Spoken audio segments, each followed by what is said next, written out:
Feeling a little Lost? Let us help you find the magic. This is Dizzoriented.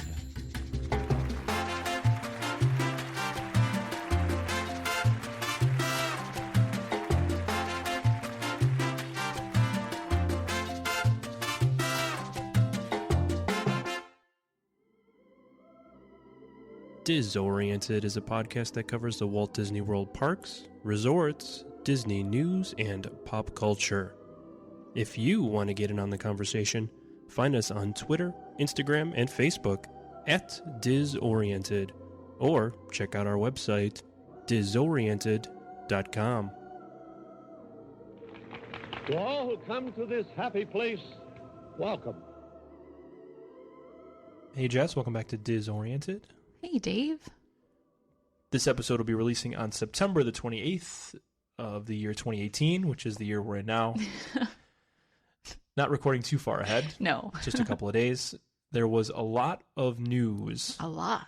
That broke this past week. So timely, because this episode we set aside as a news recap. We were going to focus in on stories from the summer into the fall, but a lot of this news is going to be more recent. So without further ado, let's go ahead and jump into it.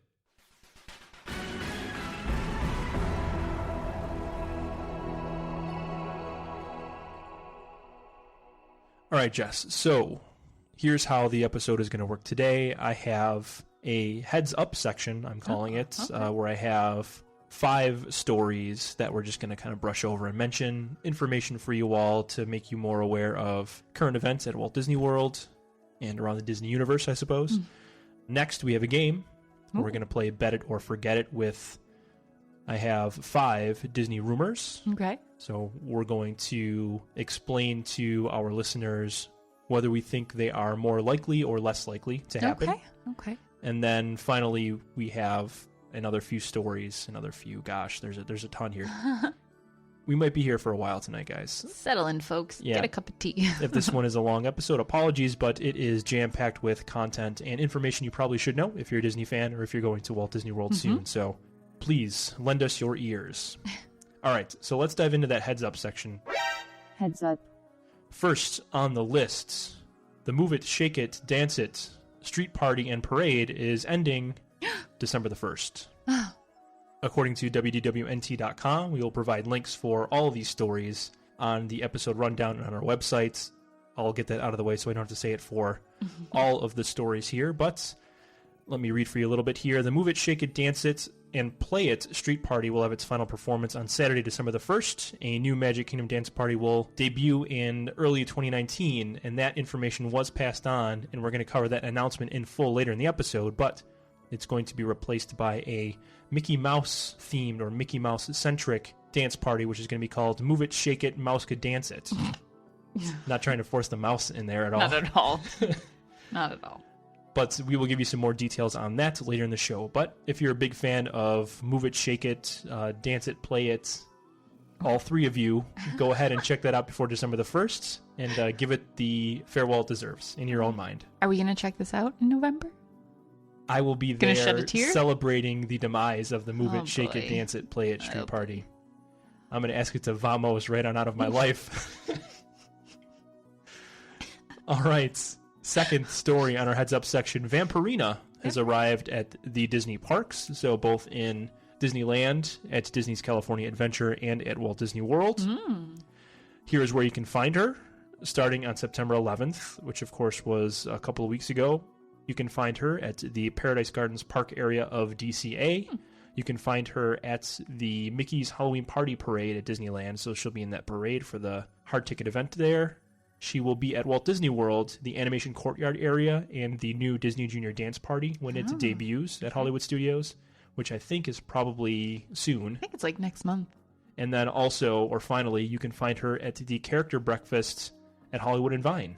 So she'll be joining that crew, and that's breakfast only because they have the Mickey and Friends characters there for the seasonal dinner at Hollywood and Vine. So that's breakfast only. Okay. So they may finally be getting rid of Handy Manny. if he's not gone already. Fingers crossed. I think he is. Sorry, Manny. Well, maybe Jake is next then, because I think so. Because Jake is on the outs as well. He hasn't been on the air in a few years. All right, enough Disney Junior talk.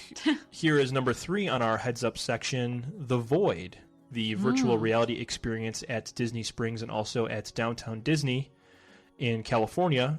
They will be making available a new option aside from the Star Wars experience they have. They're going to be making available a Wreck-It Ralph experience starting this fall, reportedly in November. There's no specific date for this experience, but it'll be based on the upcoming Disney animated movie Ralph Breaks the Internet, and like I had said, it's going to be available on both coasts, at Disney Springs and at Downtown Disney. Other information states that this experience will be followed by another Void experience based on an undisclosed Marvel movie that will premiere sometime in 2019. So, no word on whether or not that's going to be replacing the Star Wars. I think it's Secrets of the Empire. I was going to say Shadows of the Empire, but that's an old video game.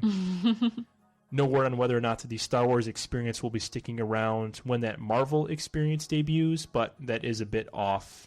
I mean, it's going to be in 2019 sometime, so you still have some time to check out that Star Wars experience, as it will be running concurrently with the Wreck-It Ralph experience to debut sometime in November. All right, sorry we're moving so quickly here, guys, but we wanted to get this stuff out of the way so we can move on to our discussion topics. Number 4 on our heads-up section is that there are new resort mug designs appearing across the Walt Disney World Resort. So, new designs are appearing for those traditional resort mugs, both in the parks and at the resorts. You can check out the links provided, and there'll be some photos of 2 specific designs. One, at the resorts, they are swapping the traditional Disney resort mug for a Halloween theme. And then also in the parks, we are seeing some resort-themed mugs coming out. Specifically, there is a Seven Dwarfs Mine Train mug that is being made available to park visitors. Cool. So it appears that Disney is flexing its creative muscle on the mug front and assuming that they'll probably swap out the Halloween mugs for the originals or maybe a Christmas-themed mug starting in November. Seven Dwarfs Mine Train one is pretty cute. I wouldn't mind getting a new mug. Yeah, I mean, we have a shelf full of the original, so expanding the collection might be a good thing. Okay, all right. All right, and then finally in the heads-up section, story number 5 is going to be a round of refurbishment reminders. There's a lot. There is a lot. There are a lot? I don't know. We'll consult the grammar police later. All right, so a few items here, and some of them have already been resolved, which is good news, but just to remind you that some work has been done in some areas. The first here is that there is going to be a somewhat extensive refurb of the Bibbidi Bobbidi Boutique at the Magic Kingdom, so inside Cinderella Castle. So this space is going to be reimagined to include new magic that was installed at the latest location in Disney Springs. That includes a magic mirror where the fairy godmother does appear. It looks like the nearby store called Castle Couture in Fantasyland, which is across the way from Cinderella Castle, will reportedly become a part of the Bibbidi Bobbidi Boutique during this project. Okay. Exact details and closing dates have not yet been announced, but I went ahead and checked to see when reservations were available for Bibbidi Bobbidi Boutique, and it looks as if they're taking them all the way through the spring. Oh, okay. So perhaps service will not be fully interrupted there, or Limited, maybe? they're putting it off until after spring 2019. Okay. Heads up, if you did make an appointment, there might be a situation where you are bumped because of some refurbishment. At least they have the backup in the Springs location. Yeah, that's right. And I didn't know anything about Bibbidi Bobbidi Boutique before reading this information, but the location at the Springs is apparently better because they have that magic mirror. And, Oh, do they? Oh, yeah. There's okay. some technology available at Disney Springs that isn't available at the castle, so they wanted to make the experience similar across both locations, so they have to improve the one at the Magic Kingdom. Okay, that's fair. All right, second in our refurbishment reminders, this is a good news item. The Kringla Bakery has reopened in Norway at the World Showcase. So we just missed it on our most recent trip. It opened, I think, the week after we left. Yes. But Kringla has reopened in the Norway Pavilion, and it has doubled in size, which is good news. Sources indicates that most of the items have returned that were previously available, including school bread, but, and this is something that we can confirm, I suppose, when we visit in November, or maybe we'll have some people on the ground that can tell us Maybe. now, or when you hear this, it looks as if the troll horn was not available when the correspondent from WDWNT had visited. but if it has since come back to Kringla, let me know because I prefer that over the school bread. Same. All right. Third on our list of refurbishment reminders, there is some work going on at Tatooine Traders at Hollywood Studios. So that is the Star Wars gift shop and exits to Star Tours.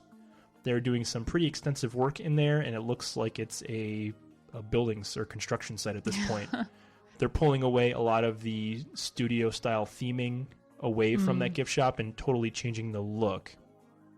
Now, the information that WDWNT.com has indicates that the Droid Factory and the Amazing Pictures features, which are parts of that, or were parts of that gift shop, will be disappearing. No expected completion date and no word on whether or not those two specific things will be relocated to another area or Galaxy's Edge. But just be aware, if you are riding Star Tours or if you like to visit Tatooine Traders, it is going to look messy in there for a little while. All right, a couple more. The Rivers of America and the Liberty Belle. I couldn't think of the name of the boat for a minute. There has been work going on there. It looks as if it's wrapping up, so that's good news. Oh, okay.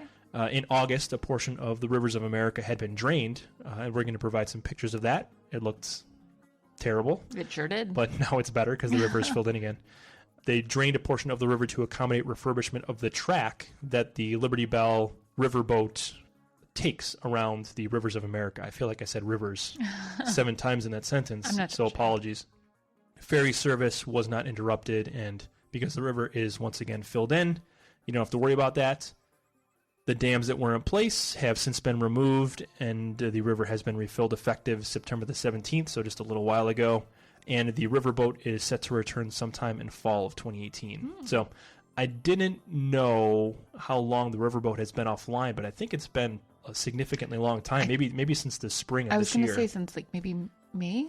Yeah. Some April or May? So good news that the riverboat will be returning by the busy holiday season coming up. So that'll be another experience you can enjoy over in Liberty Square, and that work seems to be wrapping up. I mean, it was interesting to see the photos of the river being drained. I mean, I didn't know that there was a track that guided the riverboat, but I guess that makes a lot of sense. I figured there was, but I mean, it's probably interesting to see. Like you said, it wasn't drained when we were there in late August, but that boat wasn't going anywhere. No. All right, and finally, this one is going to be refurbishment or construction work that will affect our plans in December, I believe. Or maybe not, because it might be starting after we leave. Anyway, there's going to be significant impact to the Walt Disney World Railroad because of the Tron construction. So let me read for you a little bit here. The Walt Disney World Railroad will temporarily cease motion and park at the Main Street station starting in December of 2018. It's going to be taking a break from its Grand Circle tours of the Magic Kingdom Park. During this time, guests will be able to get an up-close look at the railroad and take advantage of one-of-a-kind photo opportunities. So all of the stations that support the Walt Disney World Railroad will close because the railroad will not be operational. It's going to be parked at the Main Street station. But the good news is that you can stop up at the Main Street station and take some close-up photos of the train. And they'll probably have some staff on site to answer questions about the railroad. I'm having a hard time saying railroad tonight. It's kind of a tongue twister. Sorry, folks. And of course, as I said before, the work on the railroad is being done to accommodate the construction of the Tron Light Cycle Coaster being built in Tomorrowland, and that's over behind Space Mountain. This is just for them to like clear land and stuff, right? They're not actually building anything yet, or... That I don't know. Okay. I mean, by the time they need to shut the railroad down, they might be ready to do some work over where the railroad does pass the Tron site. I mean, they've been doing land clearing behind Space Mountain for months now. Yeah. Okay. I mean, they're going to reportedly have the railroad pass through a portion of the queue or the ride space that Tron, that footprint takes up. Now, I don't know if they're going to build some type of tunnel for it to pass underneath or if they're going to have it exposed. I mean, if they want to be consistent about theming, they're probably going to have to cover up this railroad because I think so. It's going to be some definite juxtaposition against the futuristic Tron facade. But we'll see what they come up with. But, I mean, the railroad is a big attraction for many folks. So disappointing if you're going to be affected by this. But, again, there's a make good on Disney's part. They want to get you up close and personal to the trains at the Main Street station, so there's a plus. All right, that is it for our heads up section. and we are going to move on just to our game. Whoa, I'm excited. Hello. Do you want to play a game? All right, let's do some Bet It or Forget It. Okay. Let's cue the music. All right, for each of these rumors, we sourced all of these from www.nt.com. They have usually been on the money with a lot of their information, so take that for what it's worth. We're going to determine, Jess and I, whether we think this rumor is more or less likely to happen. Now, Jess, pay attention to the wording of these rumors because that might change your perspective on whether or not you want to bet it or forget it. All okay? right. All right, so the first one, this one is more of a gimme. I think the first two are probably pretty easy ones to rate here, but number one, the Ratatouille attraction, reportedly set to open in May of 2020, and that's over in Epcot at the France Pavilion. Construction has been underway. Of course, you can see the ride building from the World Showcase or from parts of Epcot. Do you think that this attraction will open by May 2020? Bet it or forget it? Well, if I had stuff to bet, I would bet that it's going to open May 2020. Okay, yeah, I agree with that. I would say bet it. I would think that this is going to be their summer opening for 2020. Agreed. And they're looking to stagger those attraction openings annually like they traditionally have done. And this next item is going to be that 2019 item. I said 2019, funny. Here is number two for Bet It or Forget It. Mickey and Minnie's Runaway Railway set to open Memorial Day weekend 2019. So this one, pay attention to the date. Memorial Day weekend is typically the start of the busy summer season, right? I'm sure that Disney wants to get Runaway Railway open and operational by then, but do you think because of delay they'll make that date, or do you think it will be pushed off maybe into the late summer or the fall? When they announced it, did they say summer 2019, or they haven't said any dates, right? I think they said 2019. Okay, so 2019. I mean, I don't know if I'm going to bet Memorial Day. I think that's probably the goal, but with Toy Story Land this year, a lot of people were speculating that that was going to open Memorial Day, and it did not. Correct. I don't know if it got pushed back to June 30th, but, you know, it wasn't Memorial Day, which, like you said, is the unofficial start of summer.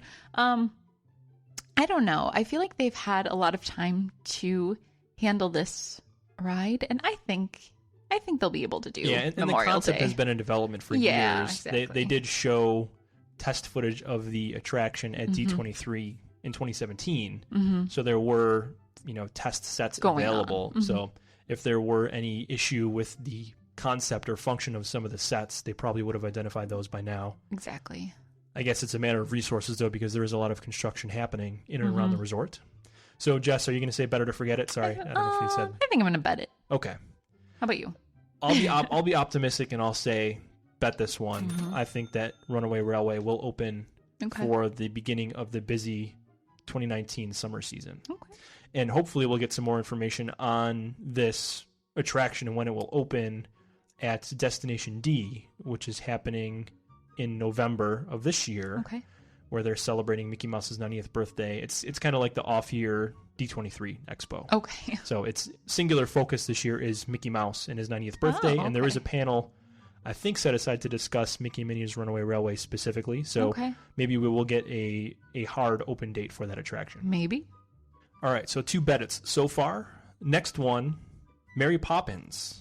Will there be a Mary Poppins, quote, flat ride for the UK Pavilion in the Tea Garden area? So if you're not familiar with the UK Pavilion, you have that thoroughfare that goes around the bridge to France that has your Rose and Crown, your Sportsman gift shop, and then around the back where Mary Poppins and Alice meet, there is a larger space, I'd say, enough to fit an off-the-shelf kind of a ride. So that's what I mean by flat ride. People are saying a small carousel, a spinner, that kind of thing. That's the rumor.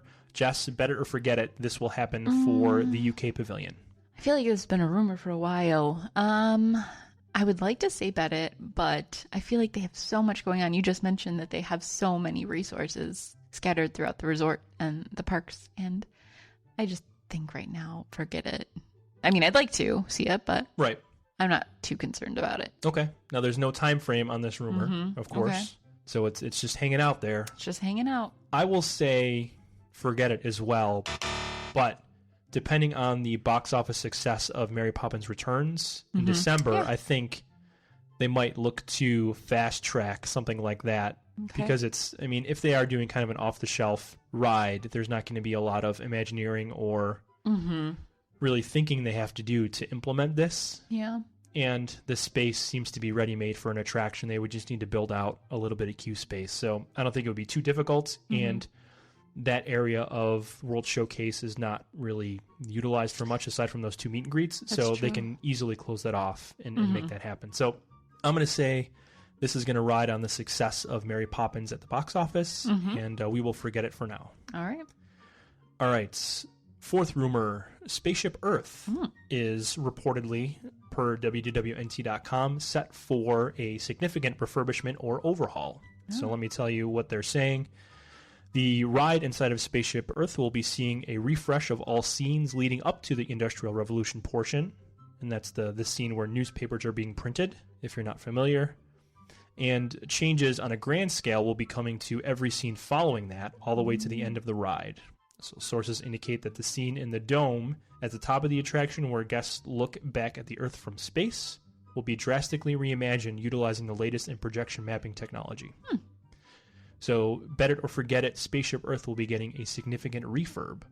A few things. I hadn't heard about this rumor at all, but it makes sense because they lost their sponsorship. So, now's the time to really take a look at making it their own again.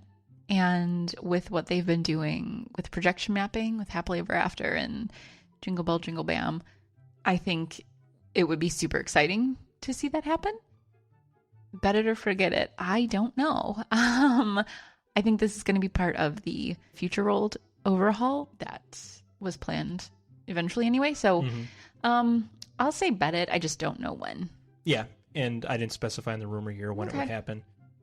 There's definite room for improvement at Spaceship Earth. I think they could even get rid of the hokey after show thing that with the that TVs. our kids love. Yeah. Or at least come up with a digital image capture with decent facial recognition, so it's not a only half of your face on the cartoon, which your is eyes frightening. are missing. Yeah. And I think they can do that. And I don't know. People love Spaceship Earth, though. So Yeah, it is it's a good ride. signature attraction at Epcot, and I think that it's been long enough, to go without love and care. I don't think you can update too much, like especially the Roma's burning scene and the hidden Mickeys that are in there. Like you don't want to alter it too much, but I think a lot has happened as far as communications and stuff go that you can add even more scenes in. Oh, right. After the Steve Wozniak scene, I think it's Was that in the garage. I could never tell if it's... knows? See, I thought it was Bill Gates. It isn't Bill Gates. It's not Bill Gates? It was definitely an Apple computer. Oh, it was Apple. Okay. Yes. All right. Well, he looked like a nerd. They can add a scene with Al Gore inventing the internet. Also, I'm a nerd. So yeah, I mean, there's room for opportunity. God, there's opportunity for improvement with Spaceship Earth, and room to improve for sure. So I think this is a bet it. I think they would need to do this before they can call the Epcot overhaul complete. Oh, perhaps. yeah, for sure. They'll need to touch Spaceship Earth. I can't imagine it. I mean, obviously it has to go down, but would they wait until Guardians is open to do it? I think they'd have to, yeah. Right? Because you don't want to take away something that popular from Epcot right now. I mean, there's only so many rides, so... Okay. That's right. It's a timing thing. It would need to be done with some urgency and sensitivity for sure. All right, let's move on to rumor number 5. Disney Play is going to be the name of the Disney streaming service set for a 2019 debut. So better to forget it. This will be the name of the Disney streaming service, Disney Play. Bet it, because it's simple, and I feel like they want it to be very simple. Okay. Do you think that there's some confusion between the Disney Play service and the Disney Parks Play app that they just released? You would think so, but here's the thing. I really like Disney World, Disney things, and I have the Disney Play app on my phone. I have literally never made that connection, so... It certainly isn't as popular as they want it to be at this point. No, it's not. I just foresee there being some message confusion. There could be. Absolutely. I'm going to say forget it. And I might eat a shoe on this one. put my foot in my mouth. That's what I meant to say. Let's not eat a shoe. But I'm going to say forget it. Okay. All right. Lastly, this one is the most fantastical rumor and the most recent. Yeah.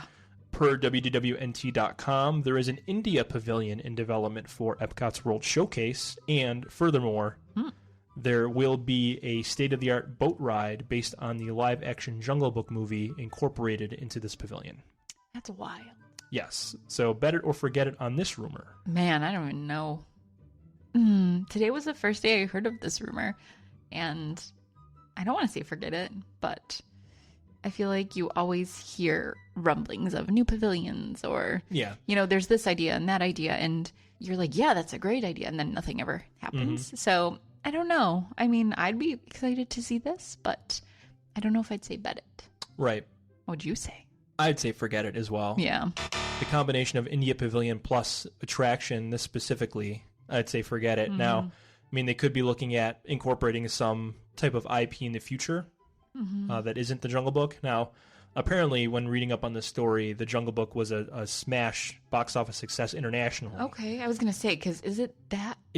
I think it was successful popular? To a degree domestically, but I mean, I can't remember it being on the tips of people's tongues when it was released. And we've seen it on home video once or twice, maybe on a streaming service, but it was good. I wasn't significantly impressed with it. I still prefer the animated, but that's just a nostalgia thing for me. Yeah, and when I think of Jungle Book, obviously I'm thinking of the animated version as well. I'm not necessarily thinking of the live action one. Right. So, and even that, it's obviously a popular Disney film, but I don't know if it would justify its own ride at this point. Right. And, there's other older films that people are more nostalgic about. Well, right. The problem is the association with India and the subcontinent. So what other Disney films or movies can you put with that region? Good point. And have it be a good match. So we'll see. I think we're both the forget it on this one. Yeah. I mean, again, I wouldn't mind seeing it, but I'm not holding my breath. Yeah. Agreed. Okay. So if you want to chip in on this, I added this series of rumors to our Instagram stories and the highlights. So if you're catching this more than 24 hours after I made this story, which is probably the case, you can go into our Insta story highlights and vote, bet it or forget it on these specific rumors and let your voice be heard. And we will cover the results of that on our next mini episode, which should be just a few days away after this is released. All right, Jess, are you ready to move on? So ready. All right, let's do it. Ladies and gentlemen, can I please have your attention? I've just been handed an urgent and horrifying news story. And I need all of you to stop what you're doing and listen. All right, top story. Top story. This is a big one. Okay. I think that's just what Jess was going to say. Oh, yeah. Wait, what? Illuminations, Reflections of Earth will end after summer 2019. Oh, my goodness. Yeah. So after almost 20 years, Illuminations Reflections of Earth will be ending in the second half of next year, according to the Disney Parks blog. The Disney Parks live entertainment team is already busy creating new thrills to debut immediately following the conclusion of Illuminations, continuing the tradition of nightly entertainment on the World Showcase Lagoon. Illuminations Reflections of Earth is currently planned to run to the end of summer 2019, so people are saying a September 1st debut for this replacement show. The all-new nighttime fireworks spectacular coming to Epcot's World Showcase Lagoon will be part of the park's exciting evolution, but is only a small part of big plans in place for the multi-year transformation of Epcot, where new experiences will wow guests while keeping true to the original vision of the park. So much of that was taken from the press release from Disney Parks blog. The key phrase here is immediately following the conclusion of Illuminations, so they want to roll out the show maybe days after Illuminations closes. Well, I mean, when Wishes closed, Happily Ever After started the next day. Okay. So, I mean, it can be done. They've done it very well. Yeah, they're looking at a similar transition, I'm sure. And I would encourage all of you to check out our website, Dizzoriented.com, where I wrote a opinion article about this and compared the transition of Happily Ever After from Wishes to this scenario. So for those that are lacking faith or hope that Disney can deliver on a replacement for Illuminations, check out that story, give it a read, let us know what you think. Jess, any other comments on the replacements? I'm excited. I am ready to be wowed. Okay. Well, let's hope that they can deliver on those expectations that they've set for themselves in the press release. We'll be checking out the Illuminations version with the holiday tag once again when we visit. And this is probably the last time we will see Illuminations before it ends, unless we'll probably end up booking another trip, let's be honest. So maybe we'll see it one more time. But we've enjoyed it the couple of times that we've sat through it. I've always said that it's kind of a drag. It's a little bit boring for me, but obviously the fireworks and the pyro happening so close to you on the lagoon is a one-of-a-kind kind of experience. So reading up on Illuminations and Wishes in the research for that article I put together, I got a little bit of a new perspective on Illuminations. Okay. So I will be seeing it with a new perspective when we observe it in November, December when we visit. But that's all we really had. Wanted to let you know that Illuminations will be ending. So if you want to see it for one or two last times, book your trips now because it will be ending after summer 2019. Or find it on YouTube. Right. No, I'm kidding. Go see it if you want to. Okay. Well, let's move on then to Yes. Jess, our next story. This story is adjustment to minivan prices. I don't like this story. Yeah, I do not either. It's a So bummer. this one will hit us in the wallet probably when we visit next. Here we go. The minivan service at Walt Disney World has moved away from their flat rate pricing structure. So previously it was $25 flat fee per trip. This new structure contains a base trip fee of $15 and then adds on an additional per mile charge. So per WDWNT.com, where we took some of this story, the additional fee per mile apparently is $2.75. This makes one of the longest trips on property. So if you're going from Animal Kingdom to the Contemporary, so roughly Magic Kingdom to Animal Kingdom, the span of property, you're going to be paying almost $40 for that trip. That's a bummer. Yeah. I understand what they were doing previous to this was essentially like a pilot program. So they're testing the waters and people are getting used to it. And Disney has to pay for all those resources across property. Well, right, and they've expanded the fleet They have, yes. several times for minivan. Yeah.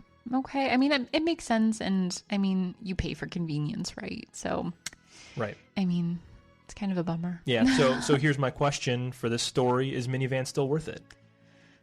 I think in the right instance it is. I think we'll probably not consider it as much, but, you know, resort to resort, I think it's probably still going to be the best bet.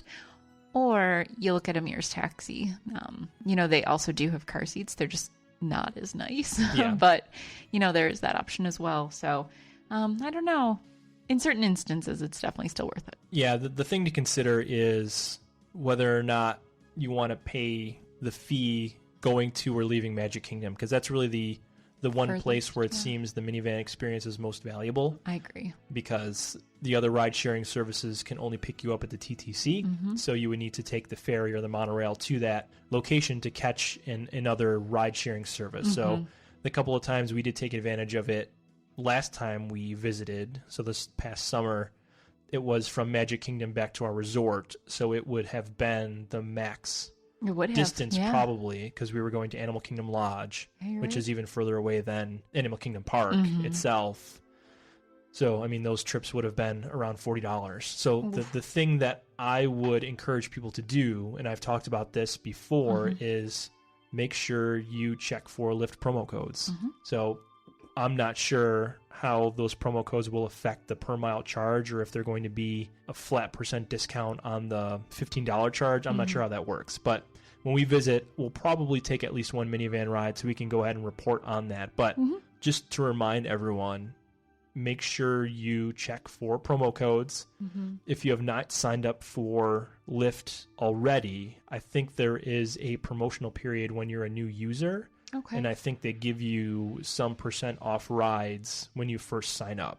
I mean, if you can cheat the system and sign up your partner or spouse or set up a new account on Lyft, I'm not sure if you have to use another form of payment or credit card. That might be how it works. But I don't know. You guys are smart. You can figure it out. But take advantage of that system and use promo codes when you can. Agreed. I mean, I've said before that because we've been rated as 5-star passengers, probably because we've left decent tips, I, on a monthly basis, get 10 to 25% off promo codes. If you can, take a lift ride before you get to Walt Disney World and see if you can take advantage of discounts by being rated a 5-star passenger. So that's another tip or hint I can give you. Yeah, and two things. I also just got a $30 credit, and I was not even the one requesting the minivans when we were out, so I found that pretty interesting. And then two, I also wonder if this is going to affect the drivers getting a tip, because when this program was first rolled out, a lot of folks were saying, and even Disney was saying, like, this is an all-inclusive trip. You don't need to tip. And this trip, we actually did every ride. But I wonder if this is going to make people, not tip. I paid $40, like, for a 12-minute ride. Like, do you need another $6? I don't know. So it'll be interesting to see. Yeah.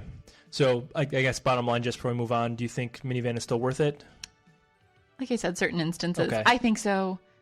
I think it's always going to be valuable, especially because it can drop you off certain locations that, like you said, Uber and Lyft can't. So I'm just going to say yes. Okay. Inexpensive, worth it. All right. It's a splurge. I'm going to say no. No? Okay. But I'm going to continue with my message of look for ways to discount that fare, and it will be worth it. When you're leaving Magic Kingdom after a party with 2 children who are sleeping in a stroller, you don't want to worry about carrying that stroller on the bus. Maybe having to stand up, maybe having to hope somebody stands up so your child can sit. Like, I think it's worth it. They have you over a barrel, for sure. They do. They know what they're doing. But so, I mean, a $15 to $20 price increase on a fare isn't going to be make or break for a lot of people. So it's turning the screw, basically. Yep, agreed. To see how much they can get away with. So take my money. It's not the last time we'll see Disney do this, I'm sure. No, I'm sure. All right, so that is it on minivans. Be aware of the price increases for the next time you visit. Jess, are you ready to move on to our next story? I sure am. I got riled up over minivans. I'm sorry. All right. I title this one, Disney Giveth and Disney Taketh Away. So, you may have heard over the last week or so that there have been significant cuts to certain live entertainment aspects of the park and park experiences. They're also closing some attractions. It's a sad one. It is. But there has been an announcement of replacement entertainment and attractions, I guess I use in finger quotes, that will debut in January of next year. So many of these cuts are taking place now or soon or by the fall. So we're going to lay out for you the cuts and then go over the new offerings that will be coming in January 2019. And I forgot to mention on the previous story, with this or any of our stories, if you have your own comments, if you want to tell us what you think about them, please contact us on social media, send us an email, call our voicemail hotline. All that information is on our website. It should be in the show notes and wherever else you find us. So please, we want this to be an interactive experience, and we'll probably go ahead and dedicate some time on the mini episode to answer any questions you have. So let us know. All right. Live entertainment cuts. I'm going to go park by park here. So in Hollywood Studios, sadly, they are eliminating some of the Streetmosphere characters, the citizens of Hollywood. So this is according to WDWNT.com in preparation to achieve some fiscal 2019 cost reduction targets. So sad, it's because of money, apparently. Disney's Hollywood Studios is cutting several members of the citizens of Hollywood. Oh, that's rough. Yeah. So they were always a bright spot for many folks and visitors. They were the first thing a lot of people see as they enter the park. Yeah, absolutely. So it was always a great experience to see them and good random live entertainment. I always appreciate that aspect of Disney parks, and sad to see that they are, or at least some of them, are going away. All right, also at Hollywood Studios, the Star-Lord and Baby Groot meet and greet is ending. But it is set to have a replacement in January. And I'm not sure, well, I think it's ending soon. It is ending very soon. I think it's the end of September. Oh, yeah, it is September. You're right. Okay. Yeah, so I'm not sure if they're going to be putting in something in the interim or if they're waiting until January, because we did hear that there might be a Wreck-It Ralph meet and greet at Hollywood Studios, and we're not sure if it's going to be taking place at that location where Star-Lord and Baby Groot are meeting, but based on the announcement of the January appearance of Monsters, Inc. in that space, they probably will have to prep it. And I'm not sure how much work they'll be doing to that space. So I don't know how fast they can turn that around. I bet they could turn around pretty fast. We'll see. Please know that Starlet and Baby Groots will be leaving Hollywood Studios very soon. A few days, really. Mm-hmm. All right, that is it for Hollywood Studios. Next, at the Magic Kingdom, Captain Jack's Pirate Tutorial at the Magic Kingdom in Adventureland is coming to an end.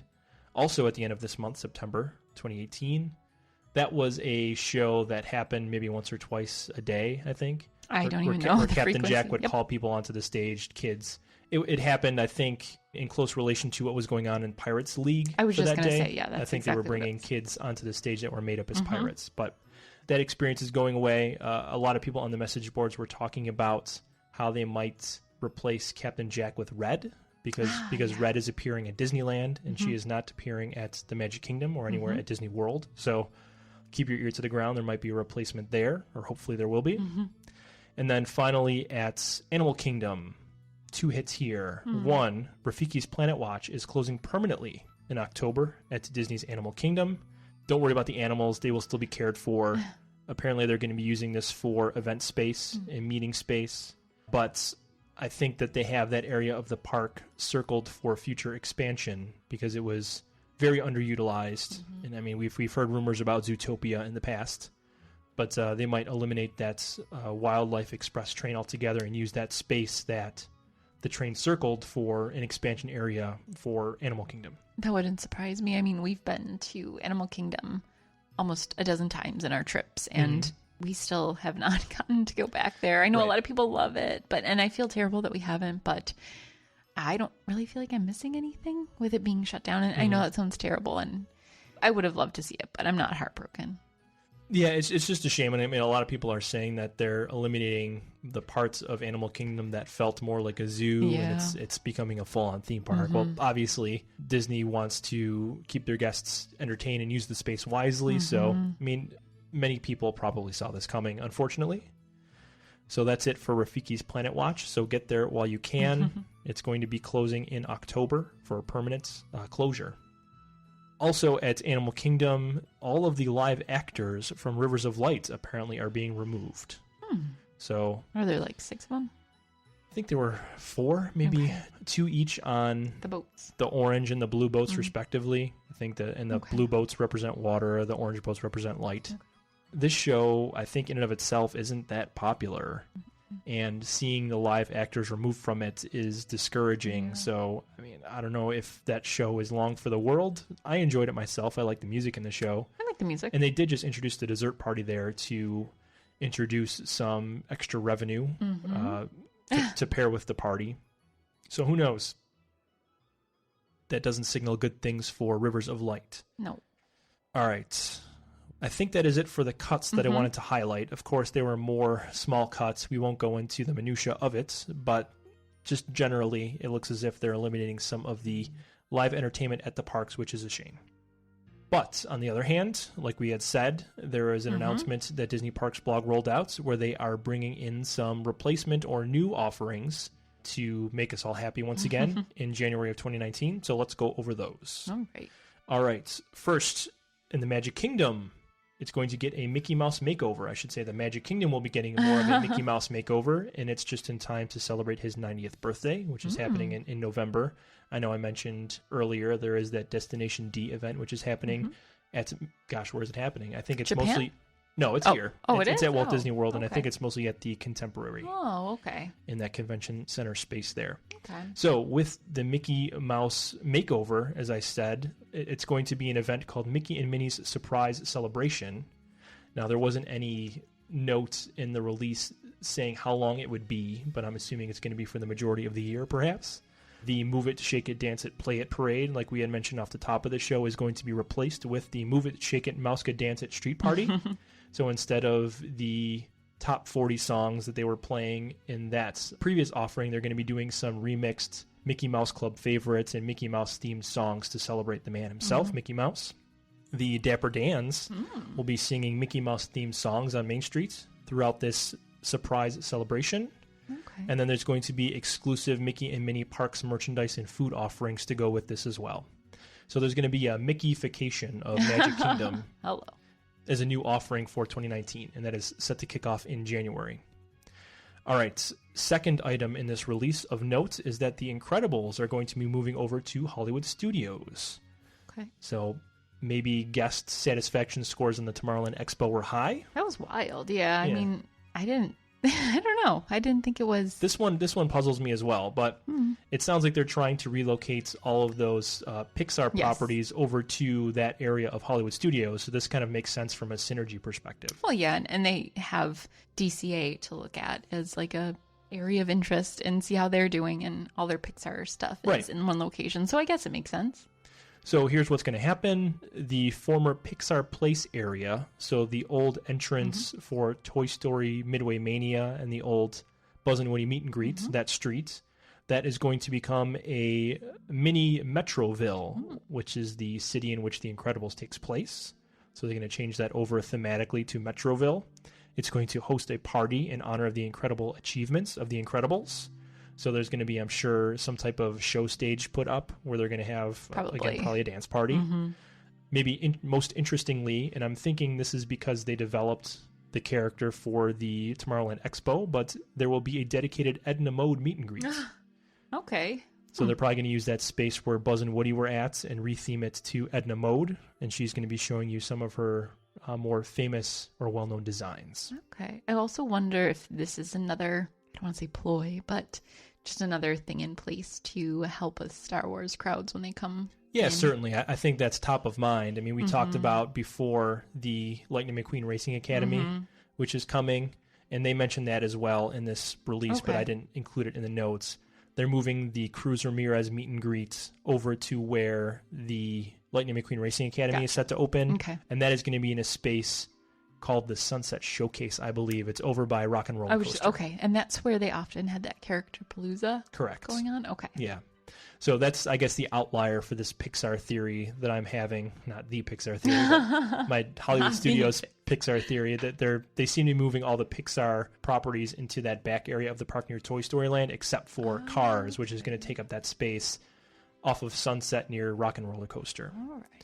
All right, so The Incredibles, they're coming to Hollywood Studios. Also coming to Hollywood Studios or coming back is Mike and Sully. Yay. They're going to be taking over for Star-Lord and Groot on a permanent basis, it says here. So they're not going to be changing that meet and greet at Walt Disney Presents seasonally or with new releases. It's going to be a dedicated space for Mike and Sully. That makes sense. I mean, it's nice to have a few different meet and greets, but if Hollywood Studios is having so much happening all at once, and if they could have something just stable and Right. not always changing, I think they need to. Yeah, I agree. All right. One more thing, and it's going to be Animal Kingdom, but back to that whole Pixar thing. I mean, do you think this signals an intention to develop that area of the park as a Pixar-themed area? Well, that's what I was actually going to mention when you were talking about, having all the Pixar stuff in one location. I almost asked where a Monsters, Inc. ride could fit in, because that's what I'm waiting for. I mean... That's the end goal here, folks. Well, right.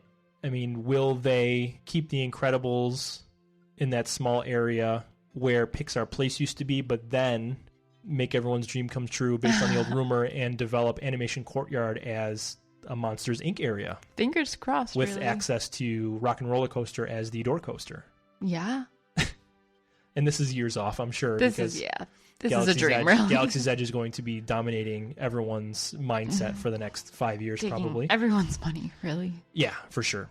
So, sorry on that tangent, but Pixarification of the back end of Hollywood Studios is happening underneath our noses, everybody. I don't hate it. Me neither. When we went to Disneyland, I mean, we really enjoyed Pixar Fest, and I think even if they do that to a smaller degree, or if they bring Pixar Fest to Hollywood Studios in that area of the park, that would be awesome. Great. All right, back to that Animal Kingdom thing I had mentioned. There is going to be a Hakuna Matata dance party at Discovery Island in Animal Kingdom to celebrate the 25th anniversary of The Lion King. Okay. So there's going to be character appearances. Timon and Rafiki are mentioned specifically as appearing at this dance party or this celebration. And then similar to how they had the 3D scenes at the Tomorrowland Expo of the Incredibles, they're going to have scenes, or I guess sets, I'll call them, like that on Discovery Island to take photos that pay homage to The Lion King. Oh, that'll be nice. Yeah, it's I cute. like this.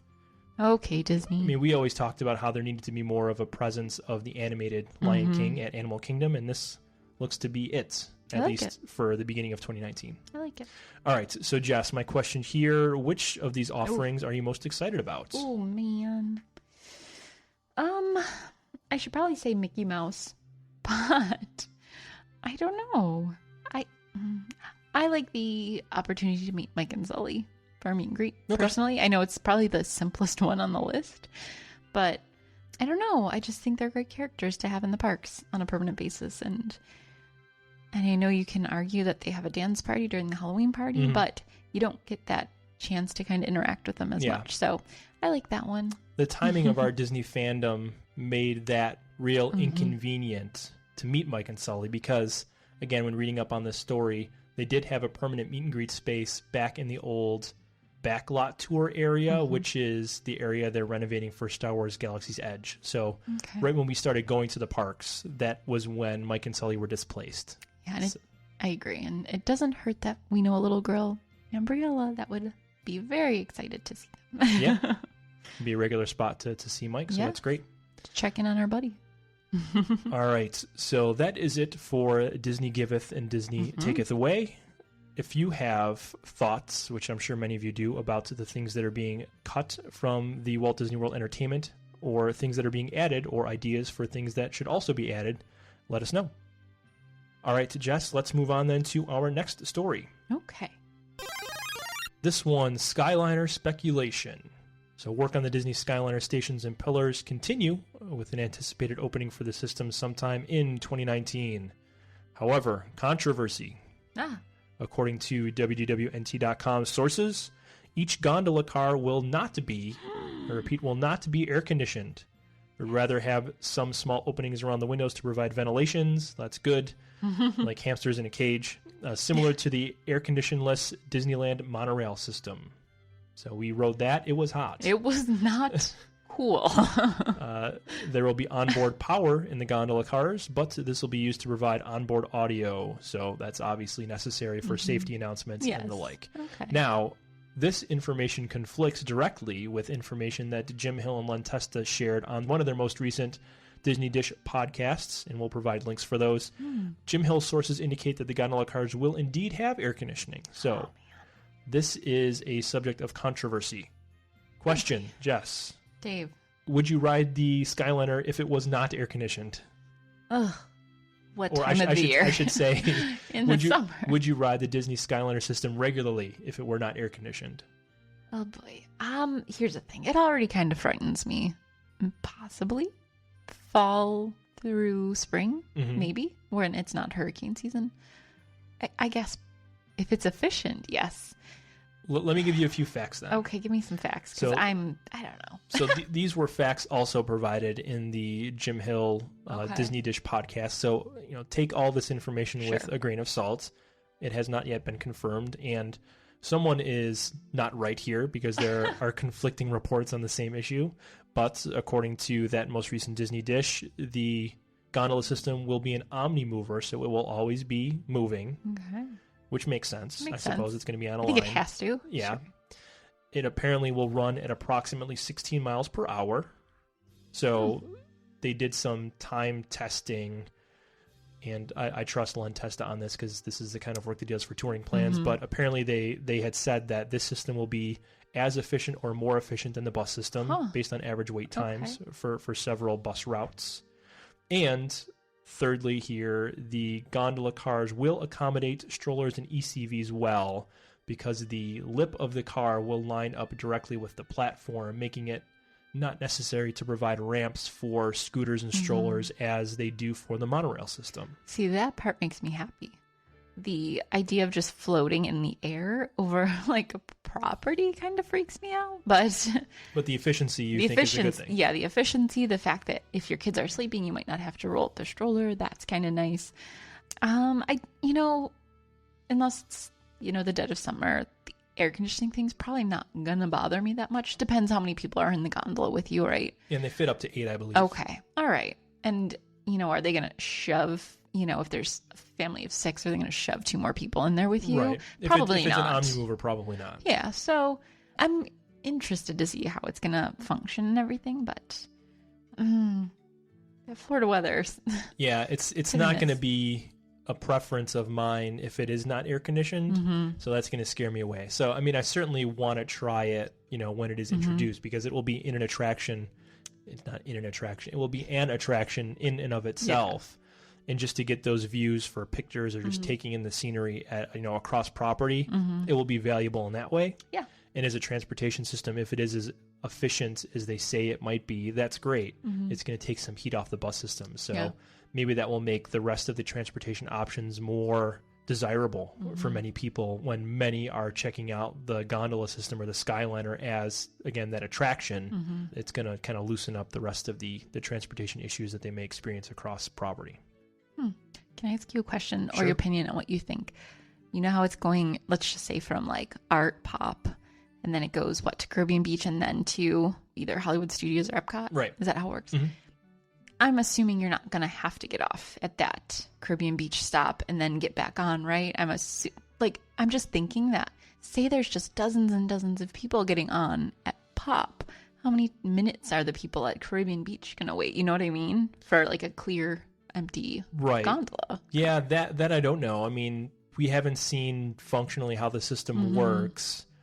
God, I don't even know logistically if you can indicate if you're continuing in your car on the line to a certain location, if they can route you or what. But I would guess that because the Caribbean Beach station is meant to be the hub, I would guess that you probably would have to exit your car there and then get onto your... Because there's going to be an option to go in two directions at that location. So at least that's my best guess for how it'll work. That makes sense. But we'll see. It's like a TTC. If you think about it. Yeah, we'll get some more information as it's released, but I would guess that there's probably going to be some embarking, disembarking required. That makes sense.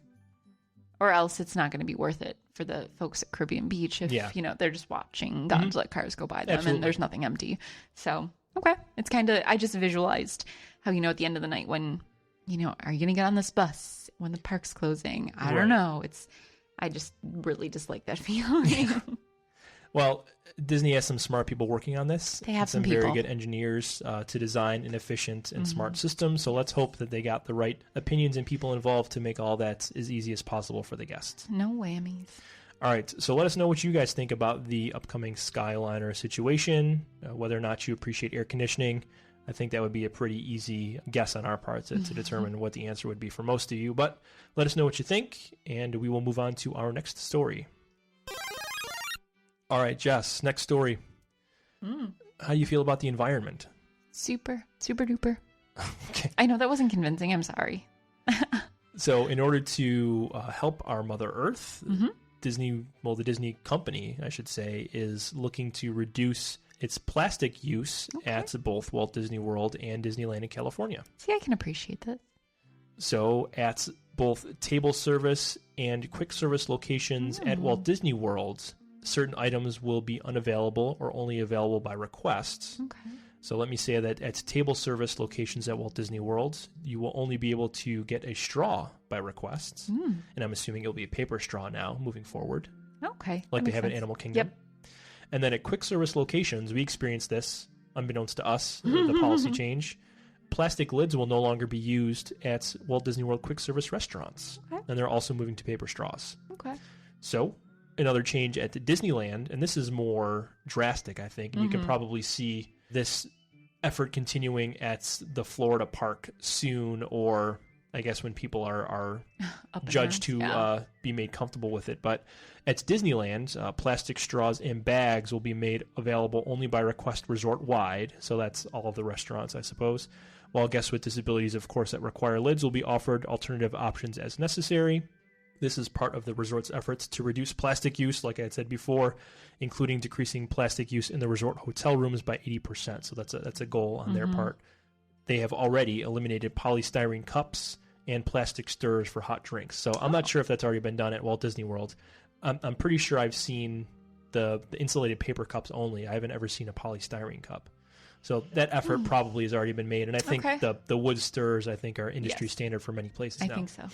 And when we're talking about the resorts and how they want to reduce plastics, I think we commented on a previous news episode. This is probably way back, but they're moving to that dispenser system in many of the resort hotels for the shampoos, conditioners, and body washes. So they're not going to be giving away those single-use toiletry items. They're going to be eliminating waste from a plastics perspective by refilling that container in your shower, so you can have the full complement of products, but not the stuff to take home.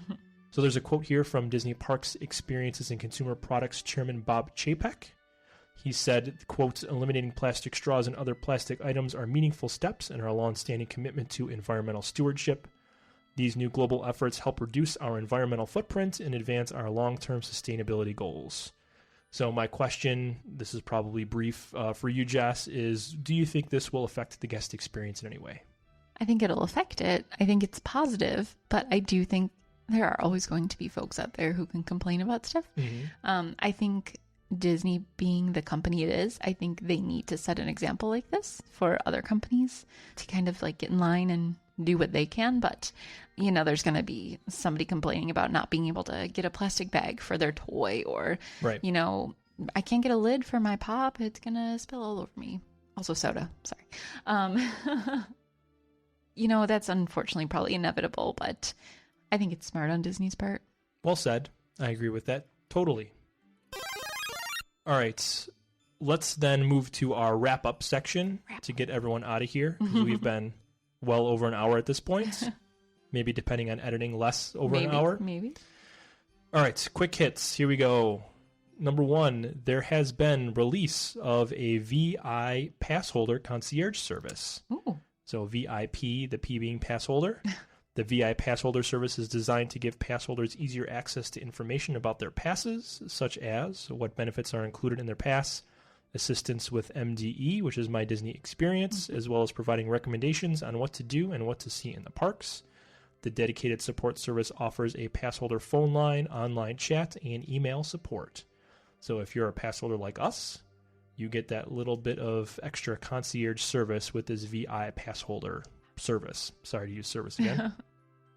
Number 2, a reminder that you can take advantage of a special hard ticket event here. So the Disney After Hours event dates have been extended through to March 2019. Oh, I know. So previously, I think they ended in November, perhaps, but they added some December through March dates.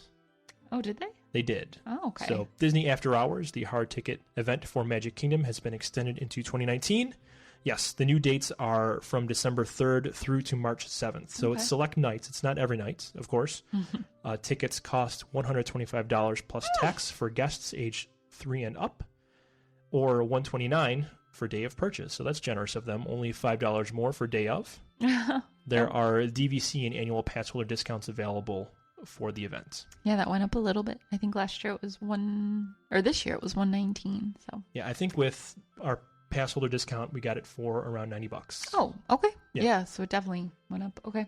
I was really disappointed that there wasn't a date for when we were going to be there, because I would have done this for our family. I think it would have been worth it. Yeah, I mean, if you have not been to a hard ticket event at Walt Disney World, I mean, many people would say that, I mean, especially if your focus is the attractions, that the after hours event is probably worth the most versus some of the parties. Agreed. I mean, if you're not going to be doing, again, a lot of the party offerings, this is a great opportunity for you to get into the park for a small amount of time and knock out a lot of stuff. I mean, this is ideal for people that are having short visits. So you'll be able to cover most of the Magic Kingdom probably in that short amount of time you'll be there. So I think the event is, what, 4 to 6 hours? It's about 3 hours, but you can get into the park earlier just like a party. Agreed. So it's, you know, the 3-hour time block is when it's just the after hours folks, and you really feel it. The park's empty. To note as well, and this, they didn't make this clear in the announcements, but with that higher price point, you are offered soft drinks, some bottled drinks, as well as some snacks as well, right? Yeah, you get as much popcorn as you want. There's, you know, an unlimited supply of all the ice cream bars at the carts and the stands, along with the bottled pop, water. I mean, myself, when I went by myself in March, I grabbed just a couple bottles on my way out just to have them. But it's nice to have the snacks included too. Yeah. I stopped to grab a few things of popcorn just because I could. So. Yeah, an added benefit, maybe to give you a little bit more value for that ticket. Yep, absolutely. All right, third on our wrap up here, the benefits for Good Neighbor Hotels have been extended into 2019. Oh, So that's exciting. yeah, so 7 Disney Springs Resort Area hotels will continue to offer extra magic hours, as well as the 60-day fast pass booking window Okay. all the way through 2019. So it is a benefit that's, again, they announced will end December 31st, 2019, but originally it was set to end at the end of this year, so they extended it that full calendar Cool. year. This is an effort on Disney's part to spread out the crowd. Oh, I mean, they are, of course, I'm sure, anticipating high volume of individuals for the end of 2019 because of Galaxy's Edge, and there have generally been high occupancy rates across property for many months because the inventory has been lower based on some construction projects that are going on. So they're renovating, I think, some of the All-Star hotels now, so that's going to cut into the occupancy. So if you are looking for a hotel that is close to Disney, but maybe is not a Disney property that's at a better price, check out the hotels that offer these benefits that are Good Neighbor hotels. And they're usually a short walk from Disney Springs, so you can catch Disney transportation at that location. I bet this is extended until some of those newer resorts are open too. So I wouldn't be surprised. Yeah, I think that's right as well. And speaking of new resorts, Jess, thank you for that Segue. segue. Here is the last item, and this one we don't have to dive into, but just for your information and for all of our listeners, details have been released for the new hotel that will live next to the Swan and Dolphin. So a 14-story tower is set to be built on the current site of the Swan Resort's tennis courts. So shed a tear for those tennis courts. It will be home to 349 guest rooms and is set to open sometime in 2020. So this is going to be a quick turnaround, but more construction in and around Epcot. The tower will also have a covered rooftop terrace, meeting space, a pool, fitness center, all that good stuff, as well as a decent-sized restaurant and a bar lounge. Dang. The building's facade will mostly be glass with an angular design, giving it a unique appearance from the Swan and Dolphin, which are unique, to say the least. And if this is going to have a rooftop terrace, it will have fantastic views of the fireworks displays at both Epcot and Hollywood Studios. Absolutely. So that is another sort of on-site option that'll be coming in 2020. It's exciting. Yeah. Lots going on, and we gave you all a ton of information in this episode, so I hope you were able to digest most of it. If you have thoughts, again, catch up with us on social media. We are on Facebook, Instagram, Twitter, at Dizzoriented. You can always find us on our website, Dizzoriented.com. Check the contact section for our Google Voice hotline, as well as a email submission form where you can send us an email directly from the site without having to access your own email, which is kind of handy. So give us any and all questions you have. We do in the future want to do a reader mail episode, so we're compiling questions for that.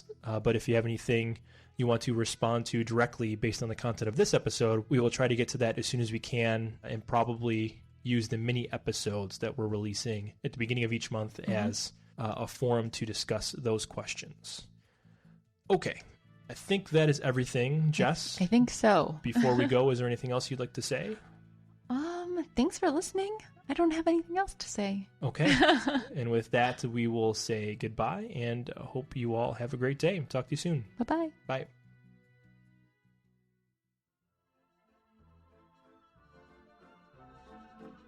Thanks for listening to Dizzoriented. If you enjoyed the show, please subscribe, rate, and review this podcast on Apple Podcasts, Spotify, Google Play, Stitcher, or your podcast service of choice. For more content, including podcast recaps, blog posts, and our contact information, please check out our website, Dizzoriented.com. Thanks again for listening, and see you real soon.